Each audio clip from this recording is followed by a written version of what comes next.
Sir 2:30 बजे की बात है ये।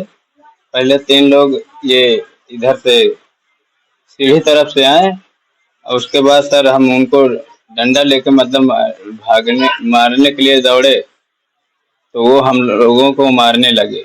और सोना चांदी जो हमारे पास सामान था, हमारे औरत को एक सरिया मार दिया, हमको तमंचा सर पे लगाया था और मेरे बच्चे को हंसिया लगाया था। कहा अगर नहीं दोगे जो तुम्हारे पास है तो अभी तुम्हारे बच्चे का जो है सर काट दूंगा। कितने बजे की घटना है ये? ये 2:30 बजे की। आप लोग को क्या बंद कर दिया गया था क्या कमरे में? हाँ, वो सब ले पैसा जो हमारे पास था 80-90 हज़ार रुपए और प्लस 5 लाख का लमसम वो गहना था, वो सब ले जाके और मेरा बच्चा बाहर था, हमको हमारी औरत को अंदर बंद कर दी। क्या नाम है? मनीष। सही है।